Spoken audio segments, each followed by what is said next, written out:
Y una de las cosas que me inspiró mucho fueron precisamente estas chavas de Cerro de San Pedro, ¿En serio? porque eran súper aventadas para viajar y hacer muchas cosas. Sí. Y me quedaba así como de, ay, no mames, qué chido. ¿Cómo lo logran? Sí, yo también lo puedo hacer. Sí, ya lo puedo hacer yo también. Y nunca se los había confesado ni se los había platicado, pero en realidad ellas fueron las que me inspiraron mucho en ese sentido, ¿no? Qué chingón. Porque veía cómo se aventaban de viajes solas y se iban de mochileras y todo el rollo. Y dije, no mames, qué padre, qué chido. En sustentabilidad todo depende del contexto, porque los recursos naturales que hay en cada lugar son completamente distintos, el clima es distinto, los materiales son distintos, inclusive la cultura y la economía son distintas. Entonces, cuando uno diseña desde un enfoque sustentable, lo que haces es tomar todos esos elementos, analizarlos y dar respuesta contextual a esas cosas. Por ejemplo, aquí en San Luis Potosí tenemos muchos problemas con la escasez de agua, el clima es muy seco, entonces eso se presta para ciertas técnicas de construcción, como la masa térmica, que es construir con estos muros muy gruesos de adobe. En arquitectura contemporánea, pues obviamente no es necesario el muro de adobe pues es como la arquitectura tradicional, pero nos deja esas enseñanzas, ¿no? Es como la mamá que siempre está limitando al hijo. No puedes hacer esto, no hagas eso otro. O el papá, o la tía, o el abuelito, ¿no? O mi primer perrito que adopté, que era un pitbull y yo no sabía nada de perros. Y de repente empezó a crecer y a crecer. Y yo, güey, ¿qué pedo? ¿Qué hago con esto? Y un chingo de energía, güey. Sí, pues a tomar clases para poder entrenar bien al perro. Porque para que no abandonen a sus perros. Ay, no hagan eso, por favor, no sean culeros y culeras. La neta. ¿Qué pasa en San Luis Potosí con ese pinche tema? ¿Cuáles son las cosas como negativas de construir en una zona como la Sierra de San Miguelito, por ejemplo, ¿no? Entremos a las opiniones poco populares. Lo que ustedes tanto esperaban. Por lo menos entre el gremio de arquitectos, ¿no? Siempre es como complicado, polémico hablar de esto porque a la gente no le gusta escuchar la realidad. Y la realidad es que está de la fregada construir en zonas que son área de recarga del acuífero local, en una zona con alta sensibilidad hídrica, con crisis hídricas como la que vivimos en el 2023, que va a continuar en el 2024 y que seguramente se va a seguir repitiendo por cuestiones de cambio climático. Y todos estos fraccionamientos están construidos sobre zonas de recarga del acuífero local.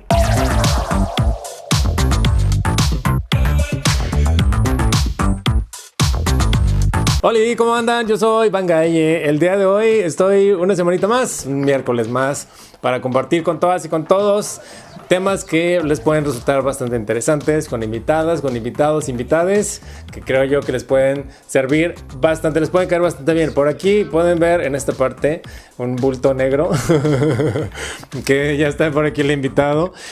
Decidió quedarse aquí sentado porque, pues, está más cómodo. Y bueno, antes de darle la bienvenida, les quiero invitar a que se suscriban al canal, a que compartan, a que le den like, a que le piquen a la campanita para que cada que suba un nuevo video se enteren de lo que está pasando acá en el canal. Y hoy tengo un invitado que estoy muy contento de que visite el canal porque, bueno, para empezar es un amigo de muchos años, lo quiero muchísimo, es un arquitecto que está especializado en temas que yo creo que les pueden gustar, para que se queden con nosotros, les van a resultar bastante interesantes. Ha estudiado fuera del país, él estuvo realizando la maestría también la hiciste fuera, ¿verdad? Sí, maestría y doctorado. Maestría y doctorado en la Universidad en Liverpool. ¿Qué universidad es? Sí, Universidad de Liverpool en Reino Unido. Universidad de Liverpool en Reino Unido, como ya lo escucharon. No en Liverpool, la tienda, ¿verdad? No andaba haciendo ahí su especialidad en maquillaje, tal vez, porque joto, como yo. En ventas nocturnas. Ventas nocturnas. Ya sé, güey. En Black Friday y eso. Bueno, pues te damos la bienvenida, queridísimo amigo Edgar Piña. Le damos un aplauso, venga. Feliz, qué presentación. Apareció la chica. Edgar Piña, métete un poquito para acá. Así me dijeron la última vez y mira. Resultaste embarazada. Intento de embarazo. No, después ya se querían casar conmigo y... ¿Qué dijiste? ¿Sí o no? No me caso. Oye, no. Bienvenido. Muchas gracias. ¿Cómo estás? Muy bien. Qué bueno. Me da mucho gusto estar aquí contigo y con tu público. Ay, sí. ¿Por qué? A ver. Pues porque se me hace padre, ya tengo tiempo siguiéndote en redes sociales, aparte, pues como decías al principio, somos amigos también desde hace muchos años Y siempre platicamos entre nosotros también de muchísimas cosas, aparte de pendejadas, también de cosas serias. Sí, de huevo. Pero nunca había habido así como oportunidad de compartirlo un poco más, ¿no? Así es. Y bueno, qué bueno que ya estés por acá. Sí, justo como decías, pues estudiamos juntos, estudiamos en la Facultad del Hábitat de la Universidad Autónoma de San Luis Potosí. Los dos somos egresados, nuestra alma mater. Orgullosamente. Orgullosamente, donde él aprendió mucho, yo más o menos, porque TDA, y entonces no retuve un chingo de información. Pero bueno, ya estamos por acá. Y ¿por qué te tengo por acá? Bueno, yo admiro muchísimo a Edgar Piña, porque es una persona que sabe un montón. Fíjate que nunca te lo he dicho, pero es un referente para mí en muchos temas. De pronto en la vida yo tengo muchos referentes, dependiendo de los temas de los que me quiera enterar, de los que tenga más dudas. Y siempre acudo a ellos o a ellas para resolver como ciertas dudas, para saber qué piensan, qué opinan en ciertos tópicos. Y bueno, Edgar es uno de ellos. La verdad es que siempre he considerado que siempre sabes como un montón de cosas que a lo mejor a mí no se me pegan tanto en la cabeza. Y que tú sí, porque eres bien clavado además, ¿no? Te clavas mucho en cosas. Un poco. ¿No? Y bueno, por eso te tengo por acá. ¿Cómo ha ido tu semana en estos días? Bien, tranquilo. También en estos días estoy dando clases en una universidad de aquí de San Luis Potosí, de arquitectura. Sí. Un par de materias y estamos con el final del semestre, entonces siempre es como un poco entretenido. Las evaluaciones finales y toda esa parte, ¿no? Pero súper bien. Bueno. Aparte me gustaría también platicar que nosotros nos conocimos en la Autónoma, pero después nos reencontramos como un par de añitos después de terminada la carrera, sí, haciendo un poco de activismo ambiental aquí en San Luis, cuando empezaba el tema de la minera. Sí, la minera de San Javier, el Cerro de San Pedro. Sí, que fue una muy bonita experiencia. Tuvimos ahí un colectivo con otro grupo de amigos, amigas y amigues, que pues yo creo que a todos nos sirvió bastante, ¿no? No nada más para forjar más como lazos de amistad, que todavía tenemos la fortuna de seguirlos manteniendo, pero también para involucrarnos más en los temas ambientales importantes de aquí de San Luis Potosí. Sí. Que bueno, a mí me sirvió muchísimo porque pues, seguí súper clavado con eso y me impulsó después a seguir estudiando también arquitectura sustentable. Y otra cosa que no les había platicado, de repente una de estas amigas me preguntaba, bueno, quienes me conocen saben que de repente soy un poco aventurero con la cosa de los viajes. Y una de las cosas que me inspiró mucho fueron precisamente estas chavas de Cerro de San Pedro, porque eran súper aventadas para viajar y hacer muchas cosas. Sí. Y me quedaba así como de, ay, no mames, qué chido. ¿Cómo lo logran? Sí, yo también lo puedo hacer. Sí, ya lo puedo hacer yo también. Y nunca se los había confesado ni se los había platicado, pero en realidad ellas fueron las que me inspiraron mucho en ese sentido, ¿no? Qué chingón. Porque veía cómo se aventaban de viajes solas y se iban de mochileras y todo el rollo. Y dije, no mames, qué padre, qué chido. Sí, yo creo que ese grupo de amistad, como comentas, a todas y a todos nos dejó como algo bien positivo. Uno, que nos unió como el rollo del activismo, el hecho de, pues eso, estar involucrados en estos temas. Y a partir de ahí surgió como una amistad bien chida, que como dices, pues se sigue conservando a la fecha. Nos seguimos reuniendo al menos una vez al año para actualizarnos y para reírnos unos de otros y burlarnos y echarnos carrilla, porque no, aparte no. cómo nos encanta echarnos carrilla o bulearnos. Creo que cada integrante de este círculo de amigos y amigas para mí son como un referente. ¿Qué haría esta persona? O esta persona hace tal cosa, y siempre han sido como motivantes para cosas que hacemos en la vida en general, ¿no? Sí, así es bien importante porque siempre tus grupos de referencia de alguna manera te marcan y te retroalimentan, ¿no? Sí. Y qué mejor que, pues en nuestro caso siempre han sido cosas positivas principalmente. Sí, estuvo bastante bueno. Saludos a todos, perros y jotos, así les decimos. Yo no voy a censurar jotos porque luego me andan censurando. Me censuraron un video en TikTok porque decía joto. ¿De verdad? Me lo silenciaron. Pues que Ok, censurado quedó todo eso. Y bueno, antes de continuar, saludos amigo Cabezota. Sí. Yo le digo así, ustedes no le digan, si son sus alumnos no sean pasados. Oye, ¿das clases? ¿De qué das clases y en dónde? Tengo un par de materias ahorita en la UVM de dibujo y teoría crítica de la arquitectura. Ok, pero empezaste, me dices, con otra materia, ¿no? Con sustentabilidad en la arquitectura, que aparte es mi área de especialidad. Mi maestría y mi doctorado son en arquitectura sustentable. Bueno, diseño ambientalmente sustentable en arquitectura. Ok. ¿Por qué te fuiste a estudiar allá? Platícame. Porque fueron como muchas cosas. Una, el reto cultural, la verdad, siempre lo encontré como fascinante. Siempre tuve ganas de experimentar esa cuestión de vivir en otra cultura y sobre todo aprender. Entonces, pues tú conoces cómo fue el proceso, me tomó varios años de preparación, el presentar el proyecto y lograr irme, pero sobre todo por la cuestión de que pues obviamente hay países que llevan más años de ventaja que nosotros en estos temas y pues obviamente Europa está pues más avanzada en esos temas de sustentabilidad en general y si quieres aprender algo de verdad pues te tienes que ir a los lugares donde se está generando el conocimiento. Claro. Entonces también eso fue como uno de los factores para tomar la decisión. Platícanos qué tal la experiencia, porque yo sé que además de haber aprendido un chingo de cosas y conocer gente de todos lados del mundo, ahí en Liverpool, pues estando allá dijiste, aprovechando y como sabiendo que mis amigas se iban de viaje, pues yo también lo voy a hacer. Y te diste un buen rol por allá, ¿no? O unos buenos roles. Sí, pues es que ya estando allá es muy fácil moverte a cualquier otro país. En realidad es muy caro y las becas, yo me fui con beca de CONACYT, gracias papá CONACYT, porque si no, no lo hubiera armado. Sí. Pero tuve la ventaja también de conseguir un trabajo dentro de la universidad en la que estudiaba y me subvencionaban la vivienda que normalmente allá es muy cara y eso me permitía ahorrar e irme de viaje cada que había vacaciones. Entonces sí, tuve la fortuna de viajar muchísimo. Y pues como arquitecto estás en Europa y pues es como estar en una juguetería gigante, sí. Porque no importa para dónde vayas, hay cosas increíbles de historia del arte, de arquitectura, de diseño de vanguardia, desde cosas muy antiguas, o sea, como clásicas, hasta cosas de super vanguardia, ¿no? Sí. Y pues como arquitecto siempre te jala eso y era un ñoño, bueno, sigo siendo un ñoño. Sí lo es. Y me encantan los museos y las galerías de arte, entonces me la pasaba metidísimo en museos, galerías de arte, exposiciones de arquitectura, de diseño industrial, de muchísimas cosas. Y sí lo hice mucho de mochilazo porque tampoco creen que tienes así como mucho dinero cuando vives en el extranjero, pero pues aprendes a viajar en hostales que aparte son buenísimos porque conoces mucha gente cuando viajas solo, te permiten como contactar con más personas de otra manera, pues la experiencia puede ser un poco solitaria, pero así como que compensas y ya sabes, ¿no? Te echas una chelita, conoces gente, platicas y luego uno que casi ni se le da eso de platicar, pues apenas. Oye, luego deberíamos armar un podcast hablando de tus viajes. Como recomendaciones tal vez de lugares que visitaste, porque la neta es que visitaste muy buenos lugares y sí. Muchísimos. Luego nos andabas ahí mostrando fotos de donde conocía.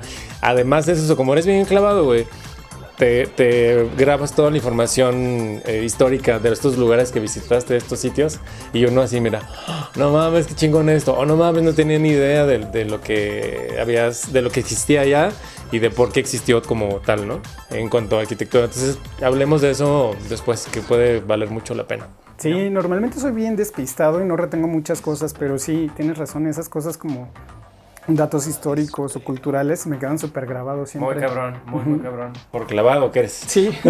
Bueno, más que clavado es algo que te interesa, pues es que ¿no? son cosas que te interesan y te gustan, por ¿no? supuesto. Y es eso, cuando algo te interesa y te gusta, pues sí, como que se te va súper facilísimo. Ni necesitas machetearle, como dicen, para sí, aprendértelo. Oye, entonces, arquitectura sustentable. ¿Qué es eso? Para la banda que a lo mejor no sabe todavía qué es ni sustentabilidad. Arquitectura, supongo que sí, pero sustentabilidad no. ¿Cómo se fusionan esos dos términos? Pues sí, es un poco compleja la pregunta y la respuesta. Okay. Voy a tratar de hacerla como un poco simple, pues todo es contextual. En sustentabilidad todo depende del contexto, porque los recursos naturales que hay en cada lugar son completamente distintos, el clima es distinto, los materiales son distintos, inclusive la cultura y la economía son distintas. Entonces, cuando uno diseña desde un enfoque sustentable, lo que haces es tomar todos esos elementos, analizarlos y dar respuesta contextual a esas cosas. Por ejemplo, aquí en San Luis Potosí tenemos muchos problemas con la escasez de agua, el clima es muy seco, entonces eso se presta para ciertas técnicas de construcción, como la masa térmica, que es construir con estos muros muy gruesos de adobe. Okay. En arquitectura contemporánea, pues obviamente no es necesario el muro de adobe pues es como la arquitectura tradicional, pero nos deja esas enseñanzas, ¿no? Y en arquitectura contemporánea, digamos que las características de ese tipo de materiales los puedes encontrar en otro tipo de materiales más modernos y puedes trabajar con esos para hacer que las casas sean naturalmente más frescas en época de calor. Okay. Y no tan frías en época de invierno. Sí. Que a final de cuentas lo que uno busca en arquitectura es el confort térmico, que es un concepto que significa tener unas temperaturas agradables, que no haya fluctuaciones muy grandes de temperatura, porque normalmente eso es lo que te enferma, lo que te hace daño. Sí, los cambios radicales de temperatura, radicales. ¿Y cómo lograr eso sin tener que meter aire acondicionado ni calefacción o minimizar su uso lo más posible? Sí. Y pues vivimos en una región del país en la que es muy fácil hacer eso, sabiendo cómo mezclar los materiales, las orientaciones, las proporciones de las ventanas. Sí. O sea, sí tiene como varias cuestiones como técnicas que se tienen que dominar muy bien, pero aquí en esta región, en San Luis Potosí, todo lo que es la altiplanicie y todo lo que es la zona bajío es muy fácil y muy económico construir de manera eficiente, sustentablemente hablando. Obedece mucho a conocer las limitantes que tienes como por zona, los beneficios que tienes como por zona, conocer los materiales tal vez con los que puedes trabajar, que vayan de acuerdo a la zona en la que estás habitando. Eso que dices me parece que es como bien interesante y como muy presente en la vida de todas y todos, que de pronto en invierno las casas son heladísimas, en verano, algunas, ¿no? En verano las casas son calientísimas, entonces no hay realmente como un confort, que se supone que para eso está la arquitectura y las casas, ¿no? Para que tú tengas una vida agradable, un estilo de vida, una calidad de vida y que no padezcas el clima en ese sentido. Sí, totalmente, es generar esas condiciones de confort. Como te decía, pues tomando lo mejor del microclima, del ambiente local, de los materiales locales. Lo de los materiales locales también pues hace mucho énfasis porque reduce costos de construcción. En lugar de importar materiales que a veces tampoco funcionan muy bien, pues es hacer como ese estudio, ¿no? Por ejemplo, de repente cuando uno piensa en arquitectura, en los clichés, más los clichés de arquitectura sustentable, mucha gente piensa luego que es necesariamente con bambú, con madera, con adobe. Y por ejemplo el bambú es un material que aquí en San Luis Potosí para este clima tan seco y algunas maderas no funcionan muy bien precisamente porque hay muy poca humedad en el aire y hace que la madera se truene, se quiebra con el tiempo porque pues necesita también respirar como todos los materiales y sin suficiente humedad relativa en el ambiente no funcionan muy bien y por eso aquí en toda esta región pues nunca se ha construido realmente con mucha madera porque se deteriora muy rápido. Y en cambio en climas un poco más húmedos pues hay tipos de maderas específicas de esas regiones que funcionan muy bien y aparte ahí como no necesitas encerrarte tanto del ambiente sino más bien abrirte al ambiente para que haya brisas naturales que te den ese confort, ese tipo de materiales de construcción te permiten como ese flujo de aire, que al final de cuentas todo es como flujos de energía, ¿no? El chiste es saberlos como interpretar, leerlos bien y sintetizarlos en el diseño. Aprovecharlos a nuestro favor, ¿no? Así es. Para eso están, entonces hay que aprovecharlos. Y entre más los aprovechas, menos energía gastas, porque al final de cuentas en eficiencia energética el mejor ahorro que puedes hacer es no gastando energía, empezando desde ahí. Oye, desde tu perspectiva y tu conocimiento como arquitecto, ¿qué hemos estado haciendo mal todo este tiempo? Al menos en esta ciudad, ¿no? ¿Por qué las casas son tan frías? ¿Por qué las casas son tan calientes? ¿Por qué hay tan poca corriente de aire tal vez en nuestras casas? ¿Qué en términos prácticos y generales, qué vergas hemos estado haciendo mal? Sobre todo las orientaciones. En esta región en particular, el no cuidar las orientaciones. ¿Qué es una orientación? Por ejemplo, tenemos los 4 puntos cardinales, que es norte, sur, oriente, poniente. Y cada una pues tiene una relación con el movimiento aparente del sol. Por ejemplo, la orientación sur es la mejor para espacios habitables como las recámaras. La norte nunca va a recibir el sol directo. Si tienes una fachada hacia el norte, no recibe sol directo. Y es una orientación, digamos, un poquito más fría, pero es muy buena para, por ejemplo, cocinas y espacios en los que tal vez no pasas tanto tiempo, que generas calor. Y en contraparte, el poniente, pues es una orientación que siempre va a ser muy incómoda, en la que vas a recibir el sol de la tarde muy fuerte y te va a generar espacios pues poco amables, de esos que realmente te pueden enfermar por los contrastes de temperatura. Y pues el modelo urbano que tenemos, que ha sido en las últimas décadas de proveer vivienda de manera masiva, se ha enfocado más en eso, en dar como cantidad y cantidad de casas, ¿no? Vemos los fraccionamientos que se popularizaron mucho de Infonavit, que eran muy grandes, pero sin servicios públicos, sin parques y obviamente sin poner atención en este tipo de cuestiones.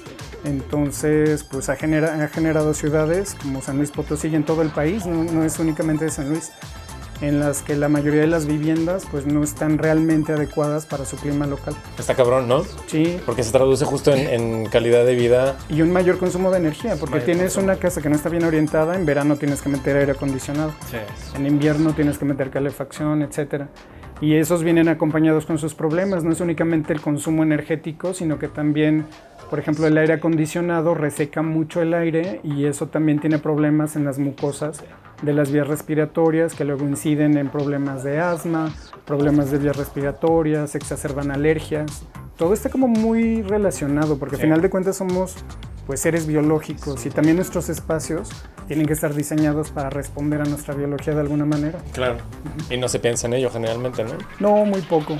Y aparte, pues también es como una cuestión cultural, como hubo una época en la que la energía era muy barata, se desacopló por completo la arquitectura de todo el aspecto natural y esto pasó desde los 60, pues prácticamente con la revolución industrial. O sea, ya tiene mucho tiempo y es en todo el mundo, no es nada más de aquí. Pero ahorita muchos países están dándole como la vuelta a la tuerca, tratando de regresar a estos sistemas que son pues un poquito más naturales, precisamente porque pues son más eficientes, son más amigables con el medio ambiente y también con las personas. Oye, a ver, si yo tengo una recámara que está, como decía, situada al norte, por ejemplo, ¿no?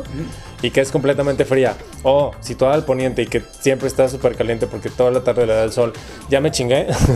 ¿O qué puedo hacer para pasarla mejor en mi casa que no está bien ubicada de acuerdo a estas orientaciones? El norte es más complicado porque no puedes obligar el sol a que entre por esa parte, siempre va a ser fría, pero por ejemplo, yo creo que las orientaciones más complicadas son el oriente y el poniente. El oriente durante las mañanas el sol es muy fuerte, el calor sobrecaliente. Y el poniente es todavía peor, pero ese es en las tardes. Ahí lo que puedes hacer es meter persianas afuera de las ventanas o de los canceles que puedas controlar para que en las mañanas si te entre luz, circule bien el aire, pero por las tardes cuando ya está cayendo el sol, pues puedas cerrarlas para evitar ese sobrecalentamiento. Entonces sí hay muchas maneras de remediar los espacios también sin tener que hacer inversiones tan grandes, pero como te comentaba al principio, todo es bien contextual y es que depende del análisis específico del lugar, del uso de los espacios. Y pues sí, eso no son como recetas de cocina. Dependiendo de cada casa, de cada situación, de cada incluso colonia y así. Porque de pronto hay colonias donde están en el cerro, ¿no? Que debe haber variación, quiero pensar, a colonias que están más como más abajo, digamos. Sí, porque ya la cuestión, por ejemplo, en lugares muy altos aquí en San Luis, yo creo que afecta más, por ejemplo, las corrientes de aire muy fuertes. Lo hemos visto ahorita con estos vientos que hubo muy fuertes. Se cayeron inclusive vidrios y cosas así en edificios y en casas. Y es que sí, pues esos cerros no es el mejor lugar para construir en la ciudad, desgraciadamente. Ese es un tema que me apasiona mucho platicar contigo y que ahorita vamos a platicar, porque la ciudad está creciendo para todos lados, pero también para el cerro, ¿no? Entonces ahí hay como unas implicaciones bastante importantes que creo que deberíamos de considerar. Cualquier ciudad que esté viviendo donde la zona habitacional esté creciendo en el cerro, debe de considerar. Antes de eso, la vegetación, por ejemplo, ¿no? Es importante. Ahorita que decías que el bambú a lo mejor no funciona mucho aquí en San Luis Potosí por el tipo de clima que tenemos. Hay árboles, hay vegetación, hay flores que a lo mejor no se pueden dar y que uno dice, güey, es que este árbol que es el ficus, que se puso de moda por ahí de los 90, si no me equivoco, que son muy agresivos, de lo que, fíjate, eso sí me lo aprendí de mis clases de arquitectura, que la raíz es muy fuerte y puede tronar tuberías, ¿no? Según recuerdo del ficus. Pero bueno, ejemplos así como esos. La vegetación que podemos utilizar en San Luis, que es la que tenemos, contra la vegetación que, pues, nada más porque está linda, porque ya se puso de moda, hay que traerla y lo usamos. Ahí también hay como un riesgo de utilizarla. ¿Y cuál podemos usar como a favor y cuál en contra? No sé si esté como muy abierta la pregunta o la respuesta, pero más o menos como en temas de vegetación, por ejemplo, ¿qué es recomendable en San Luis Potosí? Pues es que regresamos a la parte contextual. Por ejemplo, yo creo que aquí de las peores especies que se han introducido es el eucalipto, porque también es propenso a los incendios, se cae fácilmente con los vientos fuertes y aparte el polen contamina mucho. De repente cuando tenemos contingencias por polen y por contaminación aquí en San Luis, bueno, nunca los manejan como contingencias, nada más se ponen que hay mucha contaminación, ¿no? Porque ese sistema no está muy bien desarrollado todavía. El polen de algunas plantas contribuye mucho y entre ellas es el del eucalipto. Y mucha gente es alérgica al polen de eucalipto. Y aquí hay mucho porque también se puso de moda. De las plantas, pues también depende de dónde las vas a sembrar, ¿no? Por ejemplo, me ha tocado mucho ver que la gente siembra pino limón en las banquetas. Y pues es un contrasentido porque los pinos crecen muchísimo, su estructura es piramidal. Entonces significa que con los años van a crecer bastante y te van a tapar la banqueta y los vas a tener que podar. Y les cambias la forma. Entonces pues no tiene caso que utilices un árbol que vas a terminar convirtiendo en otro árbol, dándole otra forma en un espacio para el que no sirve. Claro. Y luego la gente que trata de hacer también jardinería que no requiera tanta agua, de bajo consumo hídrico, y siembran también igual magueyes en la orilla del camellón o en la orilla de la banqueta. Pues dices, no mames, un maguey va a crecer enorme y tiene un chingo, ¿verdad?, de espinas. Entonces las circulaciones es el peor lugar donde puedes colocar ese tipo de plantas. Cuando hay otras alternativas de plantas tal vez con un crecimiento más pequeño, que sea más controlable. Y ahí no está peleado con meter especies que vengan tal vez de otras latitudes. El chiste es que se adapten bien al clima local, que no requieran tantos requisitos hídricos, o sea, que no consuman tanta agua, y tener mucho en cuenta el crecimiento de las plantas, cómo van a ser cuando se desarrollen, porque luego a las plantas les pasa mucho lo que a los perritos que abandonan en la calle. Eso estaba pensando, a los perritos. Qué bonitos de chiquitos, güey. Ay, qué bonita se ve la plantita, déjala siempre aquí. 5 años después, ya no puedo con esta planta, crecer demasiado, córtenla. El perro, abandónenlo. Está levantando los pisos. Claro. Pues, las higueras, por ejemplo, una higuera pues es una planta muy noble, muy bonita, crece muy bien aquí en San Luis, es frutal, pero tienes que tener mucho cuidado de sembrarla por lo menos a 3-4 metros de banquetas y de tuberías, porque la raíz es muy agresiva. Y con el tiempo pues te va a levantar todo y te puede hasta cuartear paredes, ¿no? Va a ser un gasto a futuro, ¿no? Una inversión que tienes que hacer. Si no la plantas bien, porque por otra parte, como árbol frutal, pues es muy bueno para San Luis Potosí, pero hay que tener cuidado en donde lo ubicas. Por eso te decía que todo es contextual. Contextual, y también obedece, o mejor dicho, pensar en planeación, ¿verdad? Sí, es que lo mejor es diseñar bien todo desde el principio y tener como el plan integral, el proyecto de todo, y créeme que hasta la jardinería importa bastante. Cuenta mucho, sobre todo por esta cuestión. A todos nos gustan las plantas, pero si vas a sembrar un árbol para tener que talarlo dentro de 5 o 10 años, híjole, pues es un despropósito, ¿no? Porque pues, se te fue la vida cuidándolo y a la mera hora lo tienes que tirar porque te está levantando las banquetas y te está destrozando el drenaje y te está haciendo cosas. Cuando desde el principio pues lo hubiera solucionado escogiendo nada más la planta adecuada para el lugar específico. Y no me refiero únicamente al clima, sino hasta el tipo de espacio dentro de la casa. El ejemplo que te comentaba de la banqueta con los magueyes, que es así de no mames, güey, o sea, crecen un chingo, su diámetro es de hasta 2 metros ya desarrollado, con unas espinotas de este tamaño, y lo pones en una circulación, lo vas a tener que estar podando completamente y nunca va a lucir como te gustó cuando tú lo viste, y que por eso fue que lo escogiste para plantarlo, ¿no? Exacto. Es como la mamá que siempre está limitando al hijo. No puedes hacer esto, no hagas eso otro. O el papá, o la tía, o el abuelito, ¿no? O mi primer perrito que adopté, que era un pitbull, y yo no sabía nada de perros, y de repente empezó a crecer y a crecer. Y yo, güey, ¿qué pedo? ¿Qué hago con esto? Y un chingo de energía, güey. Sí, pues a tomar clases para poder entrenar bien al perro, porque... Qué loco eso. Ahorita que dijiste el eucalipto... Para que no abandonen a sus perros. Ay, no hagan eso, por favor, no sean culeros y culeras. La neta. Los eucaliptos, según sé, también consumen mucha agua. Sí, ¿no? Tienen un sistema de raíces muy profundo. ¿Que le quitan agua a los árboles o plantas que están alrededor o NER? No, no tanto. Más bien tienen un mecanismo en el que segregan... Se me olvidó exactamente el nombre técnico, pero ellos lo que hacen es como la gobernadora, sueltan un químico que impide que otras plantas crezcan cerca de ellos. Entonces, pues si tú tienes otro tipo de plantas o quieres tener más plantas debajo de un eucalipto, todas se te van a morir porque el mismo eucalipto con las resinas que suelta te las mata. Es un mecanismo evolutivo que tienen para subsistir. Para subsistir. Ahorita que decías que también son árboles que se caen con el aire, si no creen esto, vayan a darse una vuelta al Parque Tangamanga, del 1. El 2 no sé si haya eucaliptos, pero del 1 estoy seguro que sí. Y yo estoy yendo muy seguido a hacer ejercicio y sí me tocó ver algunos árboles caídos de eucalipto por los vientos tan fuertes que vivimos hace unas semanas. Y es real, ¿no? Entonces, justo pensar como eso, planeación. Yo lo reduciría mucho a eso, o lo resumiría en planeación. ¿Qué queremos hacer con nuestras casas? ¿Cómo queremos que luzcan? ¿Hacia dónde queremos ubicar cada espacio? Si es posible que lo podamos hacer, a veces no es posible. A veces nada más tenemos opción de lo que el crédito me alcance Y ahí es donde me voy a meter a fin de cuentas, ¿no? Pero bueno, con todo y eso, se puede salvar el espacio, creo yo, ¿no? No, siempre se puede hacer porque lo mismo te cuesta construir bien que construir mal. Sí. O sea, el costo por metro cuadrado es lo mismo si lo haces bien pinche feo, si lo haces bien planeado.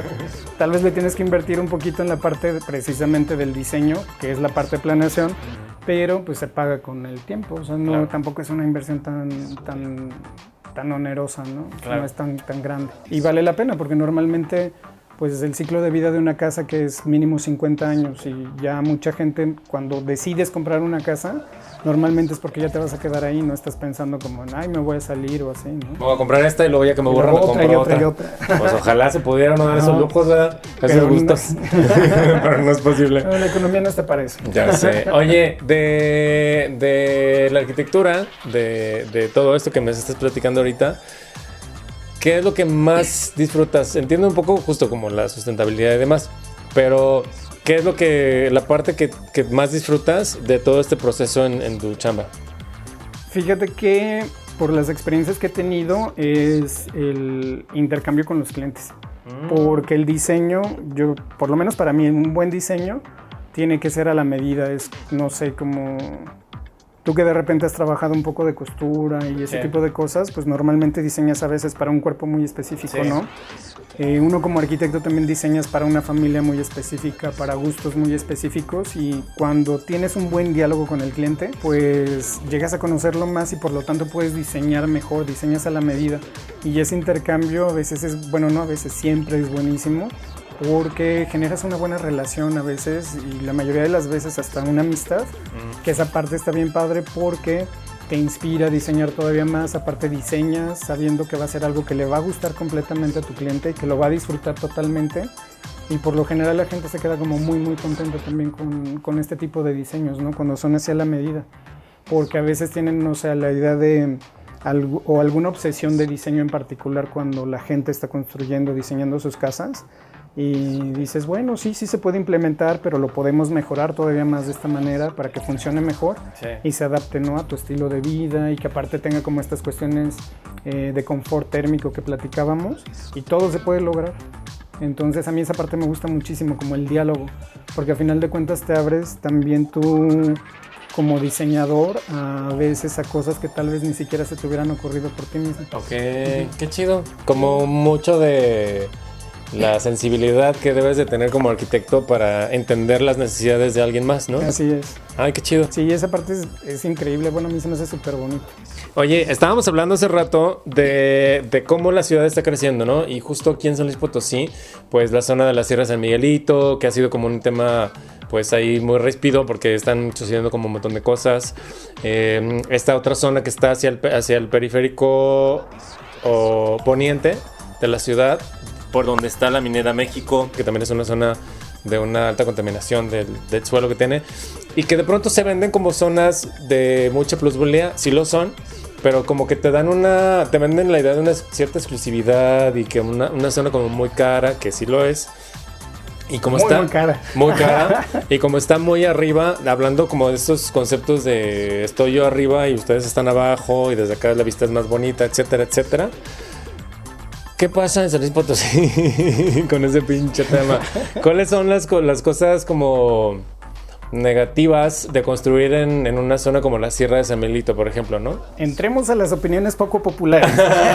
Lo que ustedes tanto esperaban. Por lo menos entre el gremio de arquitectos, ¿no? Siempre es como complicado, polémico hablar de esto porque a la gente no le gusta escuchar la realidad.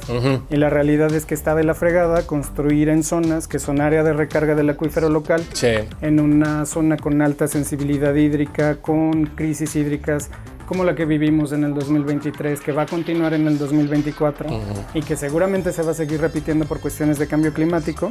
Y todos estos fraccionamientos están construidos sobre zonas de recarga del acuífero local. ¿Qué es eso de recarga del acuífero local?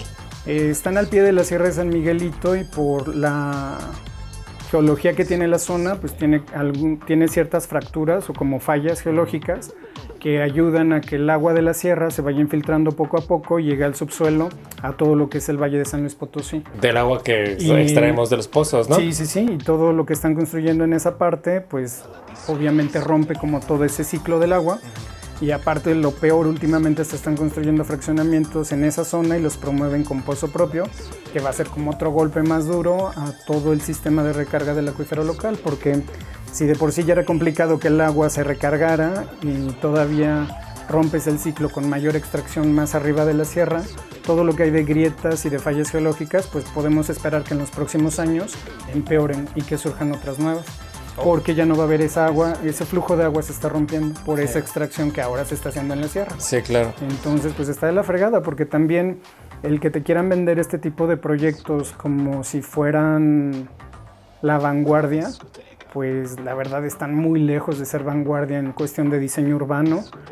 Cero diseño urbano, lo vemos por ejemplo en Avenida Chapultepec con esas pendientes que tiene tan terribles, que no son manejables, que no son amigables con el peatón, que no tienen tampoco accesibilidad ni para discapacitados, ni bueno, no hay transporte público, no hay transporte público, también esa parte está nefasta. Urbanísticamente, pues la verdad, pues sí está hecho con las nalgas. En términos prácticos. Sí, hay que decirlo. Sí. Está súper mal porque pues no puede ser posible que te vendan proyectos diciéndote que son de primer nivel cuando en realidad, híjole, están bien región 4. Ok. Sobre todo por la parte urbana, porque aparte son islas, pues es como un poco medieval, inclusive en el sentido metafórico de las murallas en las que están metidos, que aparte no tienen espacios públicos, que es otra carencia, ¿no? Cuando estás en el primer mundo, las ciudades más desarrolladas, el urbanismo siempre está hecho para el peatón, le da mucha prioridad al espacio público, y aquí en San Luis Potosí tenemos, yo creo que décadas en las que la planeación urbana ha brillado por su ausencia, y la carencia de espacios públicos pues es muy evidente. Y esto es preocupante, no nada más por la cuestión de decir diseño, sino porque tiene implicaciones sociales y culturales. Está comprobadísimo que entre menos espacio público hay, los índices de violencia se disparan más. ¿Ah, sí? Entonces, sí, simplemente con proveer más espacios públicos por colonia y por zonas de la ciudad, se podría abatir un poco toda esta erosión social que estamos experimentando. Ok. Oye, por ejemplo, eso que comentas, en algunas colonias, digamos, de nivel socioeconómico bajo, donde hay mucha delincuencia, donde hay mucha inseguridad, de pronto han aplicado como construir espacios para que las personas puedan hacer ejercicio, para que practiquen algún deporte. Esto está comprobado que reduce los niveles de delincuencia, ¿no? Y de inseguridad. Así es, porque también promueves vida comunitaria. Normalmente ese tipo de proyectos también casi siempre tienen un componente de algún espacio comunitario, donde se dan clases, donde la gente se acerca y convive, porque a veces es tanto el estrés social en estas colonias que todo el mundo vive tan hacinado, que ni tiempo tienen de conocer ni a sus vecinos y aparte ni ganas, y la gente se la vive súper encerrado, a veces estresados, ¿no? Estresados, a veces en situaciones de violencia, y el proveer estos espacios públicos, estás proveyendo tal vez el espacio seguro que mucha gente no tiene en sus casas. Y también eso tiene un impacto positivo en las vidas de las personas, ¿no? Porque aparte, pues somos seres sociales, no somos seres que evolucionamos encerrados en un cuartito de 4x4. Evolucionamos en nuestros grupos sociales, en nuestros clanes familiares, y pues todo lo que nos estimule ese tipo de vida más comunitaria y más social, pues es benéfico. Claro. Una onda de trabajar el tejido social, ¿no? Así es. Ay, qué loco. Oye, y la zona esta que les comentaba, que está a un costado de la minera México, que es como una zona que platicamos hace poquito, que es una zona pues que está contaminada, ¿no? Pues sí, lo que pasa es que ahí fueron más de 100 años de contaminación de la planta de zinc, y si uno revisa los planes de desarrollo urbano de los 90s, toda esa zona estaba como no apta para el crecimiento urbano precisamente por los altos niveles de contaminación en el suelo. Y pues es súper extraño, ¿no? Y aquí es cuando uno se cuestiona mucho acerca de cómo funcionan los negocios. ¿Cómo se toman las decisiones y por qué? Sobre todo y porque hay falta de planeación urbana, ¿no? Porque tenemos la ciudad que tenemos, cuando se autorizan construcciones en lugares donde no se deben, ¿no? Pues está toda esta zona cerca de Minera México, todo lo que se ha construido al pie de la Sierra de San Miguelito y que se sigue construyendo. Sí, sigue creciendo. Entonces, pues sí, ahí... Hay que pensar, ¿no? ¿En qué ciudad estamos viviendo? ¿Y por qué estamos viviendo? O sea, ¿por qué la ciudad ha crecido así? Y tal vez dar el siguiente paso, no nada más pensar, sino también empezar a cuestionar un poco más a las autoridades que están encargadas de la planeación urbana en San Luis Potosí. ¿Por qué? Pues sí, como que ¿por qué? ¿Por qué hay esas cosas? ¿Por qué está pasando así? ¿Por qué la ciudad es un cagadero en cuestión de tráfico o en cuestión de habilidades, ¿no? ¿Por qué es tan difícil de pronto que haya... o por qué no es común que la estructura de la ciudad sea como en retícula? Yo lo digo desde lo que sé, ahorita el arquitecto Edgar Piña nos dirá si sí o si no, pero en teoría, si la ciudad está más como reticular con avenidas en línea recta y no como tantas curvas o con tantas avenidas como encontradas en Y, por ejemplo, que hay aquí en San Luis Potosí. Eso también se traduce en caos, ¿no? Caos vial. Sí, pues es que aquí realmente como el mercado inmobiliario está muy desregulado en todo el país, realmente quien dicta el crecimiento urbano es quien tiene el dinero para comprar el suelo. Entonces, lo que ha pasado aquí en San Luis Potosí y en casi todo el país es que igual tú tienes una avenida que va en línea recta, pero luego alguien tiene el dinero para comprar todos los terrenos donde termina esa avenida y decide poner un fraccionamiento, entonces esa avenida ya topa con el fraccionamiento. Claro. Y luego otro y otro y otro y otro, entonces por eso tenemos una ciudad en la que es imposible prácticamente manejar más de 1 kilómetro sin tener que topar con algo y tener que darle la vuelta. Y sumado a eso, pues tampoco ha habido planeación en cuanto a movilidad. O sea, últimamente trataron de meter las ciclovías, pero hasta polémicas resultaron cuando son una buena alternativa de movilidad. Sobre todo para la gente que no tiene vehículo, que aparte se debe desestimular la compra de vehículos, más bien invertir en sistemas público, ¿no? Eficientes de transporte público masivo. Sobre todo por cuestiones de contaminación del aire, de movilidad, de calidad de vida. O sea, van ahí metidas muchísimas cosas que volvemos a lo mismo. O sea, no ha habido realmente una buena planeación aquí en San Luis Potosí desde hace décadas, en la parte urbana. Está muy denso, la neta, pensar en todo esto y ponerte como a investigar en tu caso y cuestionarse y demás. O mejor dicho, tomar conciencia de la realidad en la que estamos viviendo. Luego está como bien densote, pero creo que está bueno también cuestionárselo y planteárselo, ¿no? Y sobre todo platicarlo, porque de repente muchos no somos conscientes de todo esto, menos que lo hayas estudiando un poco. Y creo que sí es bien importante también que sean temas de dominio público, porque entre más lo conoce la gente, pues sabe, probablemente toma conciencia que lo que se debe de exigir también es eso, que haya más inversión en transporte público eficiente, de calidad, que sea accesible, que cubra realmente las rutas que debe de cubrir.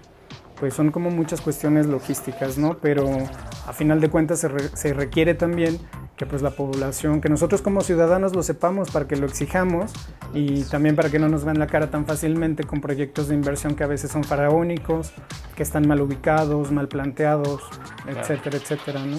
Muy bien, y bueno, aquí cerramos esta sección bonita que se llama Temas Impopulares, que nadie pidió que se hablaran. Polémicos, y por los que luego lo andan criticando a uno por decir las cosas como son, pero pues es lo que es, o sea. Es lo que es. Ajá. Y así nos toca, es nuestra misión, ¿no? Sí. Nuestra labor, ser como muy directos y decir las cosas como son. Pues sí, o sea, tampoco es como que tengamos la varita mágica para arreglarlo, pero pues hay que comenzar este tipo de conversaciones, es un primer paso. Exacto. Oye, aquí en este canal, en este podcast, siempre le pido a la banda que invito a participar acá, pues que recomienda algunas cosillas para que la gente que nos está viendo, pues tenga algo, que conozca algo de lo que les interesa a los invitados. Entonces, ¿qué te parece si nos recomiendas, no sé, 3 cosillas por ahí para que la gente pues, lo tome por ahí en cuenta, ¿va?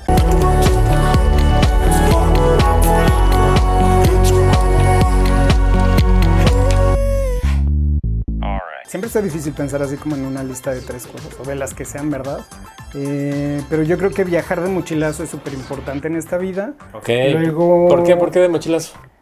Sí, porque mucha gente luego ponemos el pretexto para viajar que no tengo dinero, que, sobre todo muchas veces como la cuestión económica, ¿no? Sí. Pero viajar de mochilazo tiene como su magia desde muchas partes. Una, no necesitas mucho dinero para hacerlo. Ajá. 2, te empodera bastante porque tienes que utilizar muchas habilidades sociales para convivir, para moverte, tienes que preguntar cosas, conoces mucha gente. te abre como mucho el horizonte y aparte te empodera mucho como individuo de las cosas que puedes hacer, de las cosas que puedes lograr. Tomar control sí, de lo que está pasando contigo, ¿no? Pues no es tanto como tomar el control, más bien sino irte a la aventura, y en la aventura, que siempre es como un proceso, un camino en el que muchas veces no todo está planeado, darte cuenta que independientemente de que no sepas exactamente todo lo que va a pasar, puedes manejarlo, puedes hacerlo. Ok. Y también como romper miedos, ¿no? Sí, te quita como muchos miedos. Yo mi primer viaje que hice de mochilazo fue a Oaxaca. Increíble, aparte de los mejores lugares para andar de mochilazo, porque la gente es muy amable, muy cálida, muy buena comida, muy barato comer en los mercados. Sí. Y pues los hostales son buenísimos para hospedarte, para conocer gente. Sobre todo para conocer gente bien interesante también, sí. Eso es padrísimo. Para tener uno bien, que otro bien ligue, encuentro por ahí. Siempre. A huevo. Bueno, esa es una. Viaje de mochilazo en cualquier momento de la vida. Yo creo que nunca es tarde para viajar de mochilazo. Fíjate, ahorita me acabo de acordar. No fue tanto mochilazo, pero sí fue un poco como la aventura, porque fui con mi mamá allá por la Media Luna, más o menos en esa zona, que es una ciudad aquí, en un municipio aquí en Río Verde, en San Luis Potosí, que se llama Río Verde, que está muy bonito. Y nos fuimos y mi mamá nunca había acampado. Y entonces le dije, ¿qué te parece si nos vamos a acampar? Dijo, órale. Y la verdad es que la pasó bastante bien. Entonces, nunca es tarde. Mi mamá ahorita tiene 70 años. Entonces, pues, lo pasó bastante cool. Órale, qué chido. Qué rompió algunos miedos ahí, estoy seguro. Y luego, otra recomendación. Tú consumes anime, ¿no? Sí, me gusta bastante la animación. Y hace poquito acabo de ver una serie muy buena que se llama Pluto, que es como un remake de Astro Boy. Que era una caricatura muy viejita, pero ese remake que le sacaron está súper actualizado con el tema de inteligencia artificial, los conflictos bélicos, muy afín con lo que estamos viviendo ahorita con los conflictos en Ucrania, Gaza, toda esa zona. Y es como muy filosófico, o sea, está muy bueno. Es muy profundo. Inclusive toca los temas del estrés postraumático de la gente que va a la guerra, pero vistos desde la perspectiva de una inteligencia artificial. Entonces está muy recomendable, está muy chido. La animación está buena. La calidad de la animación súper buena también. ¿Dónde está esa en Netflix. Ok, Pluto. Sí. Así como tal. Y si les gusta lo más violento, pues está el Samurái de Ojos Azules, que también está muy bueno. Mucha violencia gráfica. ¿Está muy violenta? Tiene mucha violencia gráfica, pero de esa violencia gráfica súper bonita, ¿no? En la que estética. Están cercenando a alguien y que pétalos de un cerezo, flores. ¿Ah, sí? O sea, no es gore. Mazo. No tan gore, pero sí tiene bastante violencia gráfica. Pero está muy bien ejecutado, no nada más la parte visual, sino que tiene buen desarrollo de personajes. Y es interesante también. Ok. ¿Y otra recomendación? La otra recomendación es tomen agua de garrafón aquí en San Luis Potosí. Hervirla no sirve aquí porque el agua que consumimos la extraemos de pozo, y de los pozos ya viene muy contaminada por metales y por carbonatos, ¿no? Sobre todo flúor. Hay lugares en los que inclusive un poquito de arsénico, y eso no se quita hirviéndola, al contrario, los hace que se concentren. Entonces el agua que venden de garrafón pasa por un proceso que se llama ósmosis inversa, y es lo único que es efectivo para eliminar esas partículas del agua. Entonces sí les recomiendo muchísimo que tomen agua de garrafón siempre, y que haya pasado por procesos de ósmosis inversa, es lo mejor. Y sobre todo la de las purificadoras, porque bueno, aquí no quiero entrar tanto en especulación, pero a veces las que venden como de marcas, una amiga hace muchos años hizo un estudio de las distintas marcas, ella es química, sí. Y pues sí, los procesos de filtración que utilizan no creo que ni la filtran muchas veces, en algunos lugares, no siempre, y eso fue hace varios años. Tampoco es como para atacar a las marcas acá muy privadas, muy conocidas, muy comerciales, pero su purificadora cerca de la casa es barata y funciona muy bien con ese proceso de filtración. Sobre todo por el flúor, porque sí es malísimo para la salud, está relacionado con problemas de artritis, con problemas de riñón, con problemas de tiroides, con bajo desarrollo intelectual en los niños. Cuando están en periodo escolar, cuando son pequeños, está comprobado que les inhibe el desarrollo intelectual hasta en 10 puntos del coeficiente intelectual, porque el flúor también creo que afecta la sinapsis nerviosa, sobre todo en los niños en formación, niños preescolares. Es sabido que el agua en San Luis Potosí está muy cargada de flúor, ¿no? Sí, Lo de los dientes manchados También tiene que ver con eso. tiene que ver con eso, ¿no? ¿Y cuántos? Pero la artritis y el Alzheimer yo creo que son más... Está más cabrón. Está más cabrón que los que no dientes tener la manchados. sonrisa perfecta. Sí. Mira mis dientes amarillos, no importa. Oye, como quiera ya hay carillas. Sí. Pero no hay carillas para el Alzheimer, güey. O para los problemas de tiroides. Claro. También que sí, son problemas de salud bastante complicados, bastante cabrones. Y pues, sí. Entonces consumir agua siempre de garrafón, digo, para el consumo humano, para hidratarte y demás, para cocinar y así, siempre agua de garrafón y si se puede con estas plantas tratadoras que nos garantizan de alguna forma Sí. ¿cómo se llama este proceso? Osmosis inversa. Ok, bueno. Ya nos quedamos un poco así de que, bueno, yo me quedé como de verga, güey, todo está mal en este mundo. Pues es que sí, hemos utilizado el planeta como si fuera un recurso infinito y aparte hemos hecho un cagadero porque es literal un cagadero y contaminamos el lugar donde vivimos. Sí. San Luis Potosí aparte no... Vivimos en un lugar que no tiene salida al mar, se llama Cuenca Endorreica. Ajá. Entonces, al no tener salida al mar, todos los contaminantes se quedan aquí y se concentran. Oh. Entonces, contaminantes de hace 100 años aquí siguen. ¿Ah, sí? Contaminantes de hace 500 años aquí siguen. No es como de que se disuelvan y se... No tienen a dónde irse. No mames. Simplemente se van concentrando cada vez más, a veces se infiltran al subsuelo, Ok. contaminan mantos freáticos. Entonces, estas regiones en particular somos muy sensibles al tema de la contaminación. Y pues sí, o sea, ahí como de ahí nos podemos agarrar de miles de temas, ¿no? Por ejemplo, la quema de basura, ¿por qué es mala? Pues no es únicamente lo que volatiliza el aire, sino que muchos plásticos y materiales, mientras se encuentran en su forma normal, químicamente están estables. Pero cuando tú los quemas, rompes enlaces químicos y moleculares y se vuelven muy tóxicos. Sí. Y aparte se volatilizan al aire, se infiltran en el subsuelo y eventualmente también al agua. Y muchos de esos son ecosistémicos. También si cerca alguien está plantando Ajá. o sembrando algo para comer, algunos de esos contaminantes también se pueden infiltrar a los alimentos. Ujú. Por eso la quema de basura pues, es malísima, es de las peores prácticas que podemos hacer. Y está proliferando mucho en la actualidad, yo siento. En muchas Sí. zonas de la ciudad siempre huele a basura quemada. Y sobre todo a plástico quemado, que es lo peor. Sí.